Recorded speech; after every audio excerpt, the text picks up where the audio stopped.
El texto bíblico se encuentra en el libro de los Hechos, capítulo 12, versos del 1 al 11.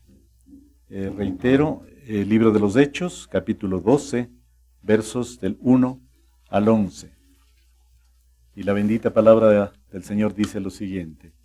En aquel tiempo, el rey Herodes echó mano a algunos de la iglesia para maltratarles, y mató a espada a Jacobo, hermano de Juan, y viendo que esto había agradado a los judíos, procedió a prender también a Pedro.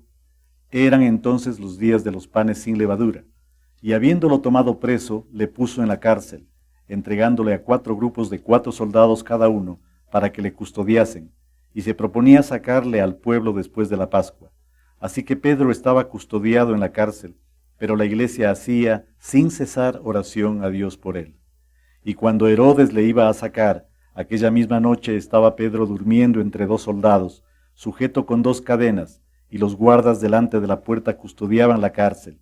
Y he aquí que se presentó un ángel del Señor, y una luz resplandeció en la cárcel, y tocando a Pedro en el costado, le despertó, diciendo, «Levántate pronto», y las cadenas se le cayeron de las manos.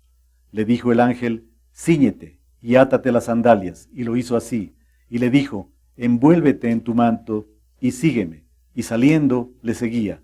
Pero no sabía que era verdad lo que hacía el ángel, sino que pensaba que veía una visión.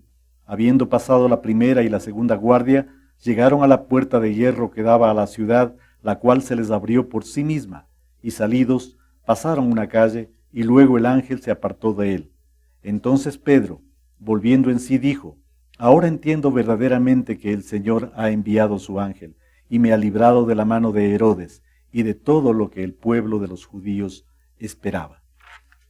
Bendito Señor y Padre bueno, agradecemos por tu bendita palabra que ha sido expuesta y leída, Señor. Te rogamos que seas tú mismo, a través de tu Santo Espíritu, ungiéndolo a nuestro pastor, el doctor Roberto Proaño, en esta mañana, para que su palabra, Señor, nos estimule, nos llene de conocimiento, nos llene de reflexión, Señor, y que podamos cada día, conforme a tu voluntad, ser como tú quieres que seamos. Te lo agradecemos y te clamamos en el nombre bendito de nuestro amado Señor Jesús. Amén. Pastor.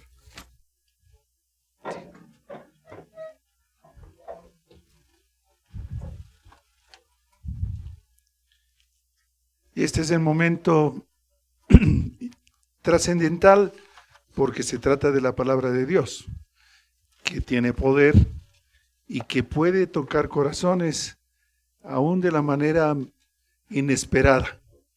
He tenido la confesión de algunos hermanos que después de un sermón en que yo decía, Señor, ¿de qué manera pudo haber sido utilizado? Y algunos me dijeron, el Señor habló, fue para mí. Y ese es el poder de la palabra de Dios, de manera que Hoy vamos a orar pidiendo que el Espíritu Santo sea quien se mueva en medio nuestro y nos dé la lucidez para entender y la dimensión exacta de todo lo que tiene el contenido de su palabra. Señor, gracias por esta mañana. Gracias porque en medio de las dificultades, de los estropeos en el tránsito, en el tiempo de tomar para llegar a la iglesia, has estado tú, Señor, y permites que aquí, en este salón dedicado para predicar tu palabra, esté el Espíritu Santo trabajando cuando la leemos y cuando tratamos de aprender de ella. Úsanos, Señor, con misericordia para que en medio de nuestra imperfección podamos expresar y decir lo que tú has puesto en mi corazón. Te lo pido en el nombre de Jesús. Amén. Durante este tiempo que estamos revisando a la primera iglesia construida, diseñada por Dios mismo en el libro de los Hechos, hemos ido encontrando personajes. Esta mañana yo les pido mirar otra vez el versículo 1 del capítulo 12. Vamos a proyectarla.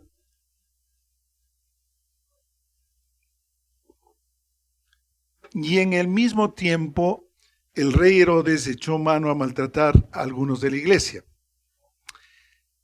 Me gusta detenerme un poquito en el análisis de los nombres y de las circunstancias que rodean a la narración. La Biblia no tiene una agenda o una concordancia para ir describiendo los hechos históricos paralelos, como lo he dicho en otros momentos. A mí me ha encantado ahora detenerme y mirar en qué momento se desarrolla esta historia. Hablamos un momento de Calígula y creo que quedamos todos impresionados de ver este famoso hombre que le dio privilegios a su caballo y lo nombró senador, porque adoraba tanto a su animalito que ahí le dio su lugar. El hombre estaba loco, el hombre estaba fuera de sí. La historia relata que los primeros años de vida no parecería que hubiera estado tan trastornado, pero el hombre estuvo muy trastornado. Él fue entregado a una casa de educación cuando niño, porque en ese tiempo había en el gobierno secular el imperio de Herodes el Grande. Y este imperio se extendió porque la familia herodiana es una familia muy, muy grande que igualmente por las generaciones fue ocupando puestos por años. Entonces, cuando la Biblia habla de Herodes, por ejemplo, en este relato, uno debe detenerse para saber en qué momento, en qué tiempo, cuál Herodes, de qué se trata esta historia. Este Herodes es Agripa, y ya vamos a ver quién era Herodes Agripa. Era un íntimo compañero de Calígula. Se educó en la misma escuela. Estuvieron por Alejandría obteniendo sus masterados en guerra, porque eran los que se entrenaban para la guerra. Y como iban a ser emperadores, obviamente debían tener una escuela especial para saber gobernar. Y saber gobernar en ese tiempo significaba saber matar, porque en eso se entrenaba. Y más de uno dio muestras de todo lo que aprendió. Ya dijimos, Calígula fue el extremo de un desastre, mató cristianos como no tienen idea en el número, y él estuvo cuando crucificaron a Pedro. Y lo crucificaron, ya saben ustedes, en una cruz invertida, y al frente del sitio donde se celebraban estas matanzas se fundó la necrópolis, lugar que luego se escogió para levantar ahí la Catedral de San Pedro, la actual. Entonces, los hechos narrados por historiadores seculares corroboran más o menos las historias, y no digo con tanta precisión exacta, pero sí coinciden muchos eventos que si uno los cree, porque son de historia secular, hablan de Nerón, hablan de los herodianos, gente real de carne y hueso, ¿cómo no voy a creer el relato bíblico que nos habla de los santos de la iglesia? Y entonces uno correlata los dos, dice, estos coinciden. En el mismo tiempo, el rey Herodes echó manos a maltratar a algunos de la iglesia. ¿Qué antecedente tenemos de este Herodes?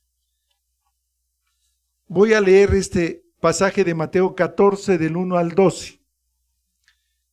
En aquel tiempo Herodes Antipas era gobernador de Galilea, y cuando supo lo que la gente decía acerca de Jesús, un día les dijo a sus asistentes: en realidad ese Jesús es Juan el Bautista, que ha vuelto a vivir, por eso tiene poder para hacer milagros.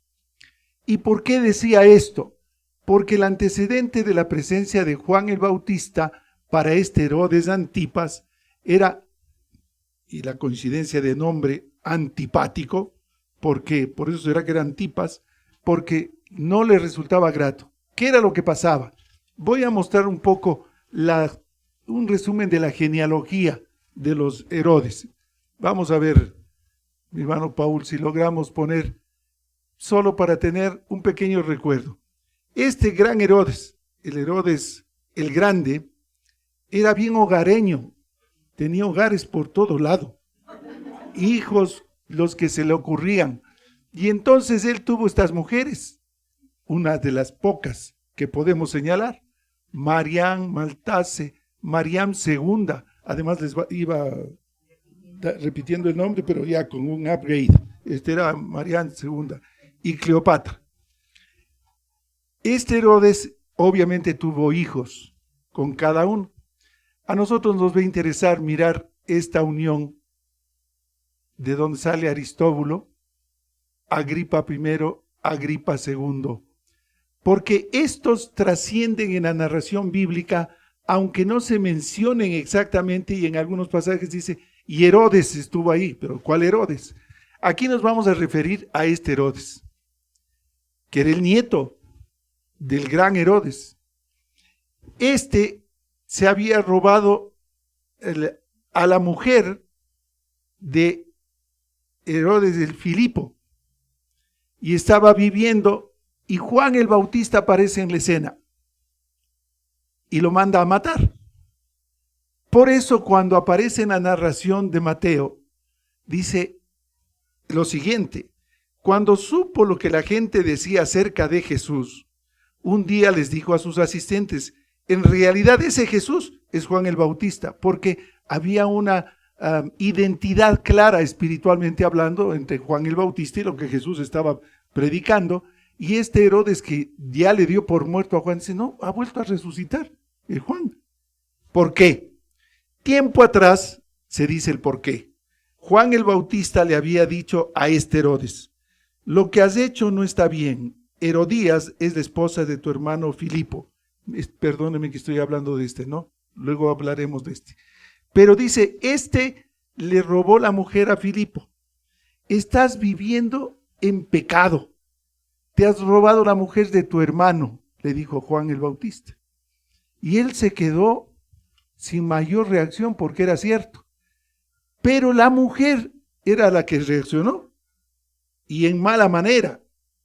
Es decir, no le cayó bien toda la denuncia y dijo: ¿a vos qué te importa? Yo al fin y al cabo hago lo que yo quiero. Aquí entre los Herodes nosotros nos damos un buen trato. Pero Juan les dice: están viviendo en pecado, están haciendo mal. Entonces Herodes se enojó contra Juan y ordenó que lo arrestaran, lo encadenaran y lo pusieron en la cárcel. Herodes quería matar a Juan, pero no se atrevía a matarlo porque le tenía miedo a la gente, pues muchos creían que Juan era un profeta. Cuando Herodes celebró su cumpleaños, la hija de Herodías bailó delante de los invitados. A Herodes le gustó mucho el baile de la muchacha, entre paréntesis, perreo. Por eso prometió darle lo que ella le pidiera.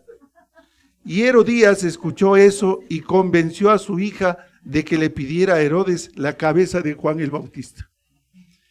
Era encantadora la bailarina, ya digo que se semejan a estos bailes del día de hoy, posiblemente con más luces, con más vestidos vistosos y con todo. Y aplaudiría, todo el mundo estaba feliz con esta fiesta. Él pierde la cabeza, se entusiasma y le pregunta: ¿qué es lo que deseas? Pídeme lo que quieras, has hecho una fiesta magnífica. Y entonces ella se regresa donde la mamá, que se había quedado resentida por lo que Juan el Bautista le dijo. Le dice: ahora es cuando. Pídele la cabeza de Juan el Bautista. Como te dijo que te va a dar todo lo que quiera, pídele eso.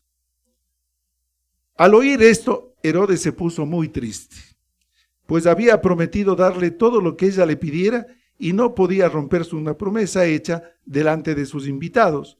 Así que no tuvo más remedio y ordenó a sus sirvientes que le dieran a la muchacha lo que pedía. Entonces los sirvientes fueron a la cárcel y le cortaron la cabeza a Juan, le pusieron en un plato y se la llevaron a la muchacha. Ella se la entregó a su madre. Esta era la calidad de gente. Esta era la inmoralidad extrema que se vivía. Para ellos la vida no valía nada. Regresamos a Hechos, que estamos leyendo y estudiando esta mañana. En el mismo tiempo, el rey Herodes, echó mano a maltratar a algunos de la iglesia. Se entiende, si no los quería, si no podía ver a los cristianos. Y mató a cuchillo a Jacobo, hermano de Juan. Viene la otra reflexión. Cuando somos seguidores de Jesús, este puede ser el resultado. Y de ahí en adelante se va a mostrar que el que vive como Jesús debe estar dispuesto a entregar su vida por el Evangelio. Y no van a ser uno, son varios casos en los cuales el discípulo, el apóstol, el seguidor, el predicador, el evangelista va a parar a la cárcel y algunos mueren. El día de hoy hay países en Europa y en el Asia en donde si usted porta una Biblia, le matan. No hay libertad para celebrar un culto como el que tenemos. Hay gente a escondidas alabando a Dios en el mismo Israel. No tienen libertad. De modo que lo que se está narrando aquí no es sino un reciclaje de lo que ya vivió la iglesia del primer siglo. Viendo que había agradado a los judíos, que mató a Jacobo, Herodes dijo, esta es la fiesta. Hay que seguir matando cristianos y a los cabecillas. Entonces tomó a Jacobo y lo mató a cuchillo.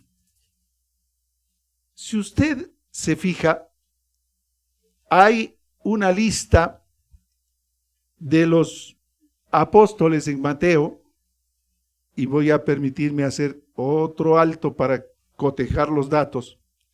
Mateo, en el capítulo 14, versos del 1 al 12, están enumerados los nombres de los apóstoles.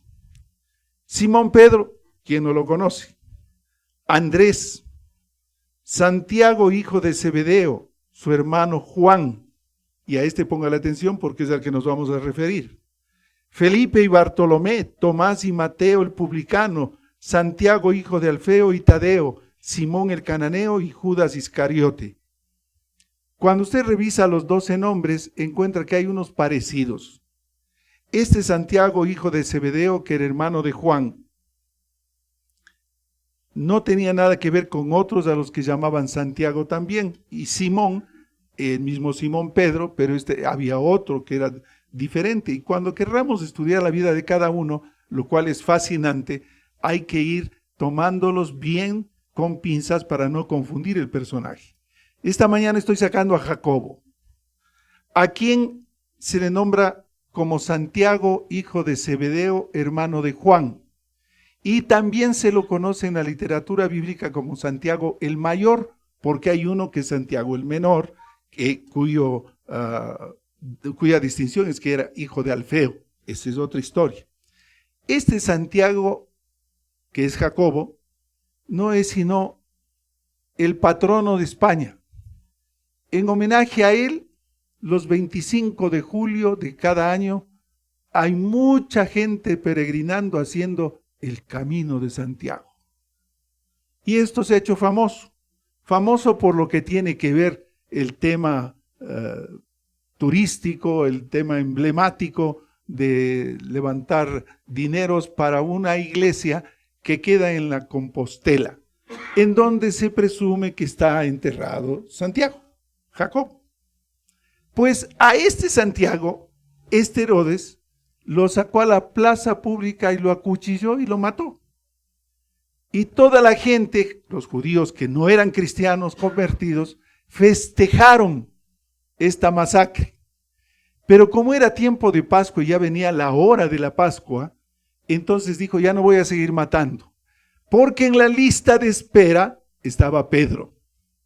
También lo había tomado preso. Dijo, y ahora le tocó, ahora sí, te vamos a ver. Porque ya Pedro se había librado de algunas.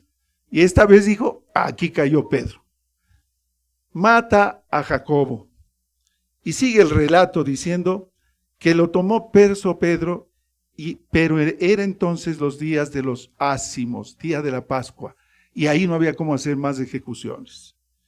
Pero, como le conocía a Pedro y conocía todo el liderazgo que él tenía, dice que nombró 4 escuadras de 4 soldados, para que en la celda donde él estuviera, hubieran 2 escuadras, y en la puerta principal otras 2 escuadras, pero no bastando eso, lo mete en la cárcel y lo esposa y lo amarra junto a un guardia a cada lado para que se quede ahí. Dijo, de esta no se va Pedro, porque él es el próximo. Termina la Pascua y ve, comenzamos con Jacobo y seguimos con Pedro. Y esto me llamó poderosamente la atención porque es el motivo del mensaje, como Pepito ya lo descubriera. Porque la iglesia verdadera, la iglesia de Jesucristo, estaba advertida de todo este movimiento. Y ya dijimos que en Antioquía se originó una agrupación de cristianos para enfrentar ese mundo lleno de pecado, y allí, curiosamente, se fusionaron tanto los judíos como los griegos, y por primera vez, para distinguirlos de todos, los llamaron cristianos. De ahí viene nuestro nombre. Porque en medio de toda esta presión en donde querían sacrificarlos, hubo que identificarse, agruparse y respaldarse. Pero a la primera, Jacobo acuchillado. Y los cristianos llorando por la muerte de Jacobo. Pero Pedro estaba preso. Hay 2 observaciones. Cuando muere Juan el Bautista decapitado, van y le cuentan a Jesús y le dicen, tu primo ha sido decapitado. Y el Señor Jesús no fue a los derechos humanos, no armó la revuelta, no hizo nada. Así, qué indolente. Porque el Señor Jesús tenía una visión espiritual del tema. Dice, Él está en manos de mi Padre. Él está descansando. Él ha cumplido lo que Dios le mandó hacer. Predicó el Evangelio, me anunció como el Salvador. Y bueno, no hay nada que hacer. Esto estaba escrito y el Señor sabía que esto era parte de todo lo que venía. La iglesia ve que le acuchillan a Jacobo y siguiendo el ejemplo de Jesús, alabaron el nombre de Dios, entregaron la vida de Jacobo y dijeron, Él ha cumplido aquí. Nos tratan de seguir agrediendo, vamos a proteger al que queda. ¿Cuál fue el secreto de todo esto? Pedro era guardado en la cárcel y la iglesia hacía sin cesar oración a Dios por él. Y viene la gran lección. Cuando hay un apremio de esta naturaleza, debido a muerte, ¿qué hay que hacer? Y no aislados. La iglesia se reunió para hacer incesante oración por él, clamando a Dios por la vida del apóstol Pedro. Y déjenme decirles que el Señor escucha oraciones. Y cuando uno está en la circunstancia de tal angustia, uno siente la oración del pueblo. Yo lo he vivido y puedo decir, ese es mi pueblo que está respaldándome en oración cuando debería estar quebrado y hecho pedazos. ¿No es cierto, Anita? Acabamos de vivirlo. La oración del pueblo de Dios alienta al enfermo, alienta al que está golpeado, alienta al que está caído, le saca de la depresión. Es el mejor antidepresivo, la oración. Y si hay alguien que le lea la palabra de Dios, si usted no puede hacerlo, que alguien le lea y que canten. No dejando de cantar los salmos, dice la Biblia, de orar, de interceder. Yo veo esta primera iglesia dándonos el ejemplo. Pedro iba a ser sacrificado y toda la comunidad recientemente reunida, llamada cristiana, se pone de acuerdo para orar por Pedro. Ya Jacobo estaba en presencia del Señor, pero Pedro estaba preso, y requete preso, porque le habían puesto todas las custodias, todas las amarras, todo lo que podían hacer. Verso 6, cuando Herodes le había de sacar, aquella misma noche estaba Pedro durmiendo. Ahora, esto debe ser incómodo. Usted podría dormir amarrado, y a veces abrazado a mi mujer no puedo. Imagínese encadenado de por vida. Y uno ver a Pedro ahí amarrado con 2 soldados y que se duerma, dice, y Pedro estaba durmiendo entre 2 soldados. Si roncaba estaba frito. Preso con 2 cadenas y los guardas delante de la puerta que guardaban. Estaba rodeado, no había forma, estaba ahí. Ahora, hermanos, déjeme anunciarle. Cuando usted ora, viene paz y viene calma en la tormenta de aquel que la está atravesando. Y solo los que vivimos esas cosas sabemos qué paz más profunda pone el Señor. Y uno puede descansar cuando todo el mundo... El mismo Señor Jesús, en medio de la tormenta, usted se acordará que los discípulos venían. Dice, ¿por qué te duermes si el barco está que se sacude y se hunde? El Señor estaba en paz. Es el Señor que da la paz esa inexplicable, profunda. Y aquí estaba Pedro, dormido, descansando en medio de semejante tormenta, porque lo iban a matar. Además, el anuncio estaba dado.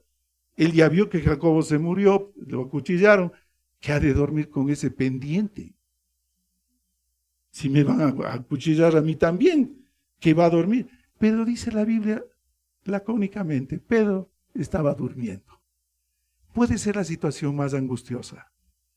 Puede ser el momento más difícil de tu vida, hermano querido. Pero Dios te da paz.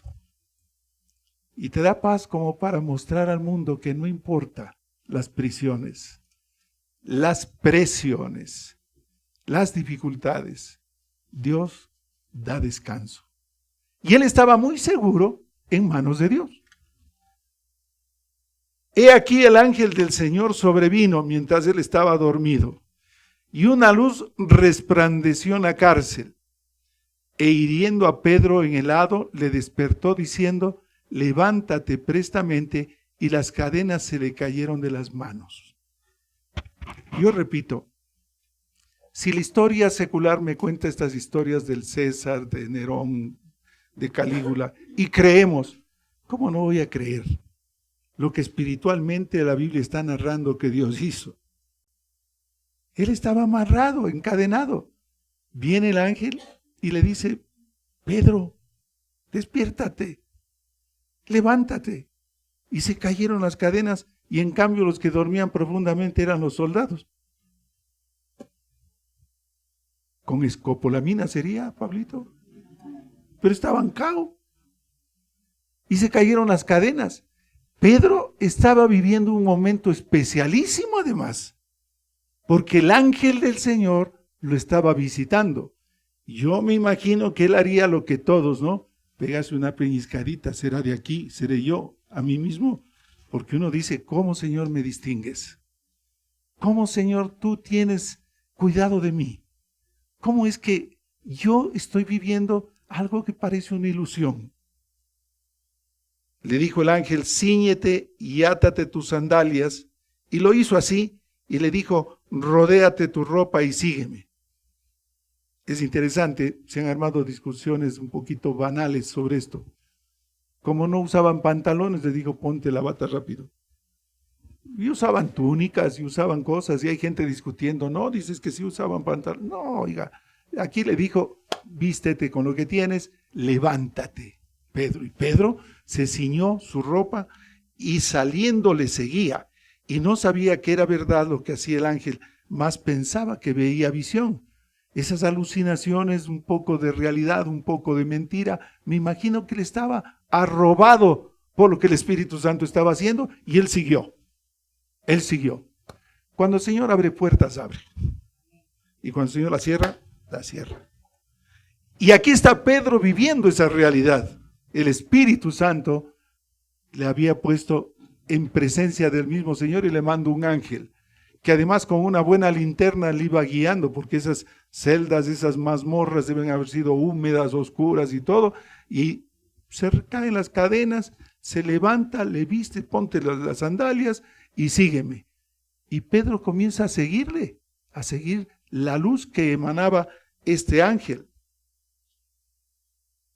Como pasaron la primera y la segunda guardia, vinieron a la puerta de hierro que va a la ciudad, la cual se les abrió de suyo, y salidos pasaron una calle, y luego el ángel se apartó de él.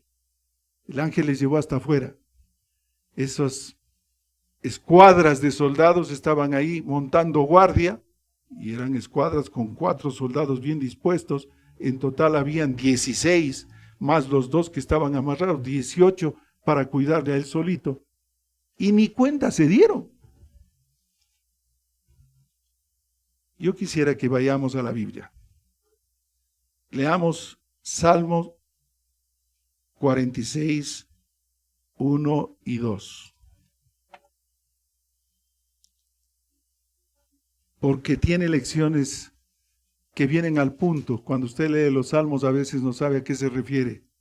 Y mire lo que dice. Tenemos para eso. Dios es nuestro amparo y fortaleza, nuestro pronto auxilio en las tribulaciones. Y parece que Pedro comenzó a vivir esto. El número 2. Por tanto, no temeremos, aunque la tierra sea removida y se traspasen los montes al corazón del mar. Seguimos el otro.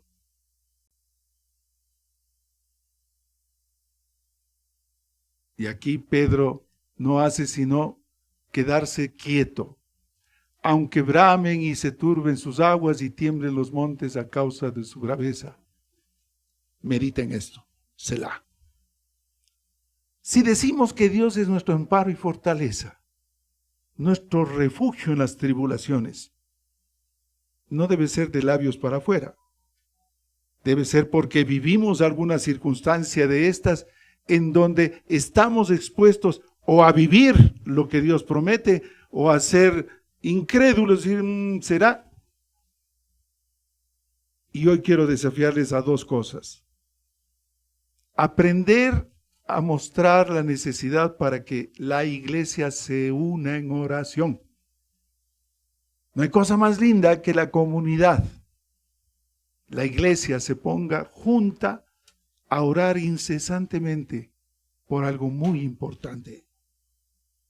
La salud de un hermano, la situación crítica de gravedad del encarcelamiento indebido de alguien, gracias a Dios no hemos tenido esto, la situación de violencia del país. ¿Ustedes creen que podemos hacer algo? Como iglesia unida, debemos clamar al cielo para que el Señor ponga paz, derrote al enemigo, que es Satanás, que está utilizando a mucha gente que no conoce al Señor. Y que el Señor resplandezca y que el Señor use todos los medios para que esto se acabe. Estamos viviendo una ola de violencia tremenda. Problemas de inmoralidad por toda corrupción, denuncias, robos, y el país hecho una tragedia. Señor, apiádate del Ecuador. Toca el corazón de los mandatarios. Toca, Señor, a esos corruptos y cámbialos. El Señor puede. Pero si no hay una iglesia que ore unida por esto, no hay la fuerza y el Señor atiende esa oración. Y uno a veces dice, uy, esto es imposible, esto no hay quien cambie. Salmo 46. El Señor puede hacer absolutamente todo. Si lo sacó libre a Pedro en esas circunstancias, el Señor puede hacer mucho. La lección de este día domingo tiene que ver con el poder de la oración, con la capacidad de transformación de aquello que nosotros anhelamos y vemos que es necesario tener. Un hogar que se está acabando, haga oración. Díganos, vamos a orar. Y el Señor va a ver lo que hace. Hijos que nos tienen sufriendo, el Señor, póngalos. El Señor, Él sabe lo que hace. Y el Señor va a hacer. Y va a romper cadenas. Cuando dice que rompe cadenas, rompe esas cadenas de maldad. No va a dejarnos ir al cadalso ni nos va a mirar para que nos maten. Porque ahora la vida no vale nada para mucha gente. La narcoguerrilla, la narcopolítica, tienen otros valores. Nosotros en Jesucristo recobramos el valor de la vida y de la vida eterna, que no todos la tienen. De modo que el mensaje es universal, dado allá en esta iglesia del primer siglo. En tiempo de Pascua no podían matar a más. Pedro estaba sentenciado y sabía lo que venía. Y vamos a seguir mirando a este Herodes, porque este Herodes se va a dar con la piedra en los dientes cuando lo manda a buscar. Pero no se pierde el interesante tema del próximo domingo, para que usted vea lo que pasa con Herodes. Por hoy basta y sobra decir que hay un Dios de amor inmenso, que puede librarnos de la esclavitud, que puede romper cadenas, prejuicios, malas informaciones, de estas cosas que alguna gente está empeñada en decir que no fue realidad. Hoy en día podemos certificar que esto fue cierto. Y este apóstol Pedro fue el que predicó el Evangelio, el que estuvo cerca de Jesús, y antes lo había negado. Y el Señor lo cambió. ¿Y de qué manera lo cambió? De modo que todo esto es posible. Con el Señor todo es posible. Vamos a orar. Mensaje sencillo y contundente. La oración eficaz del justo puede mucho. Y pedir en oración que el Señor rompa cadenas, esto es lo más importante. De modo que vamos a orar en ese sentido. Y si usted tiene necesidad esta noche, será la manera de mostrar a través del Zoom su necesidad para que todos juntos podamos orar. Vamos a orar. Señor, gracias por tu palabra, gracias por este relato tan real y verídico de lo que tú has hecho desde el comienzo con tu iglesia. Se ha ido repitiendo vez tras vez y tenemos evidencias de que ese mismo espíritu rodea a tu iglesia, usa a tus hijos. Y Señor, no importa la situación de desastre, de desarme, de violencia, de dolor que vivamos, tú estás allí, eres nuestro amparo y fortaleza, nuestro pronto auxilio en las tribulaciones. ¿De quién temeremos, Señor? De nadie, porque tú eres el poderoso. Guárdanos en tu mano.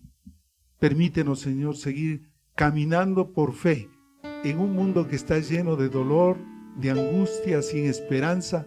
Ahí está esa luz que tú irradias. Tú dijiste, Señor, yo soy la luz del mundo, y esa es la verdad. Nos acercamos a ti, porque cada vez hace falta que nosotros reflejemos esa luz, para que los demás te conozcan. Bendito Señor, gracias por este domingo.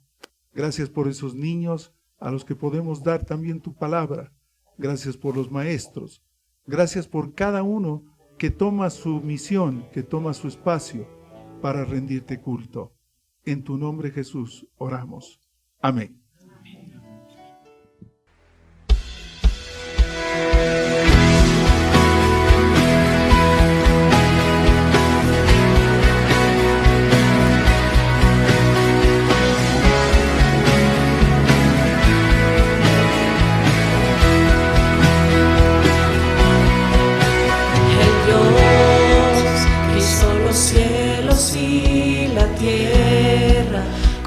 Poder de su palabra y reina con autoridad. El Dios que aún los vientos le obedecen, una palabra es suficiente para los muertos levantar. Nadie es como Él, oh gran yo soy.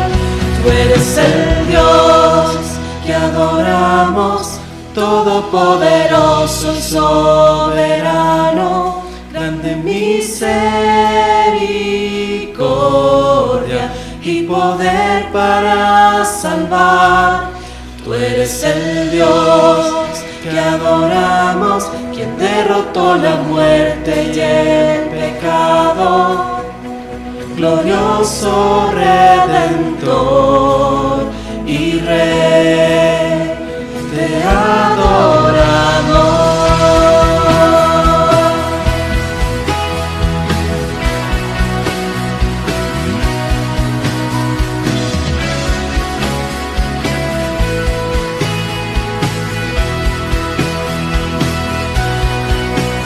El Dios que descendió desde su trono para llevar sobre sus hombros nuestra culpa y transgresión. Jesús, exaltado sobre todo, nombre sobre todo nombre, solo en Él hay salvación. Nadie es como Él, oh gran yo soy. Tú eres el Dios que adoramos, todopoderoso y soberano, grande en misericordia y poder para salvar. Tú eres el Dios que adoramos, quien derrotó la muerte y el pecado. Glorioso Redentor, mi Rey, te adoramos.